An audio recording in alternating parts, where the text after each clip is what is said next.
Salut à tous et bienvenue sur Chloé Horrifique. Avant de plonger dans notre histoire du soir, je vous invite à attraper votre doudou, à vous installer bien confortablement et à vous préparer pour un frisson ou deux. Les vastes étendues de la campagne française sont souvent calmes, baignées de soleil ou plongées dans le brouillard, avec des maisons en pierre éparpillées çà et là. Pourtant, derrière cette tranquillité se cachent parfois des secrets, étouffés par le silence des champs et des forêts qui entourent ces lieux reculés. Camille, une jeune étudiante en histoire, avait trouvé un petit studio à louer pour terminer la rédaction de son mémoire. Ce studio se trouvait dans une ferme isolée, à une dizaine de kilomètres du village. L'endroit semblait idéal pour se concentrer sur son travail. La propriétaire, une femme âgée et voûtée par les années, était ravie de l'accueillir. Cela faisait longtemps qu'elle vivait seule. Ses enfants étaient grands, ils étaient partis pour la ville.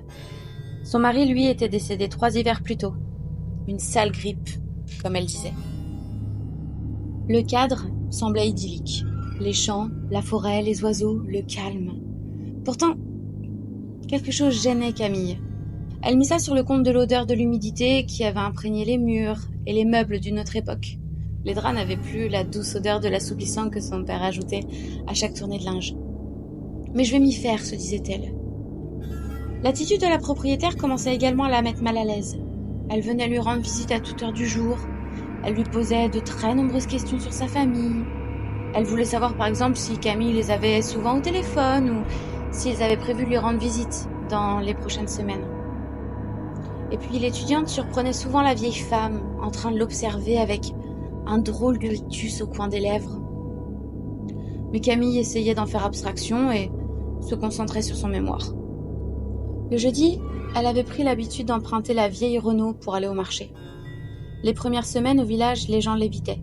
Camille se disait que c'était parce qu'elle n'était pas d'ici, qu'elle venait de la ville, elle ne s'en offusquait pas. Ce qui l'agaçait en revanche, c'était les messes basses sur son passage. Et puis finalement, au fil du temps, les habitants commencèrent à la saluer et rapidement, tous discutèrent avec entrain de la vie, de la pluie, du beau temps. Ils parlaient de tout, sauf de la vieille ferme. Là, les habitants se renfermaient, comme gênés. Un homme lui a seulement glissé « Méfiez-vous, il y a des histoires qui se sont éteintes là-bas ». Cette phrase n'avait pas grand sens pour Camille, mais elle alluma en elle la flamme de la curiosité. Elle commença à voir des choses troublantes, des traces de véhicules qui n'étaient pas la vieille Renault, alors que la propriétaire lui avait certifié qu'il n'y avait que cette voiture pour aller au village. Il y avait des bruits sourds qui venaient de la grange la nuit, alors que il n'y avait plus de bétail. Et puis, il y avait des traces sur le bord du vieux puits derrière le potager, comme si on y avait traîné quelque chose de lourd. Camille se demanda un instant si ces traces ne pouvaient pas être du sang séché. Le lendemain, la propriétaire l'invita pour boire le thé, comme si elle avait deviné que Camille se posait des questions. Elle lui servit une boisson à la menthe, avec quelques gâteaux secs, qui semblaient être dans ce paquet depuis une bonne dizaine d'années. Camille commença à siroter sa boisson, et la vieille l'observait. Elle finit par lui demander « Tu sembles perturbée, Camille. Que se passe-t-il » ? « Rien, c'est seulement les habitants qui... Oh, ceux-là ! Ne les écoute pas, ils ne m'ont jamais aimée. » Camille resta silencieuse et continua à boire, comme si elle cherchait du courage. Il y avait eu ces traces dans la boue qui ne correspondent pas à celles de la vieille Renault. Non, ne t'inquiète pas. C'est mon fils qui passe régulièrement chercher des légumes dans le potager. D'accord, et il y a ces bruits dans la grange. Oh, tu sais Camille, le bois est vieux et avec l'humidité, il craque. C'est sûrement ça que tu entends. Camille hésita. Et il y a ces traces sur le vieux puits. Là, le visage de la vieille changea. Son regard devint plus sombre et ses lèvres formèrent ce fameux rictus que Camille détestait.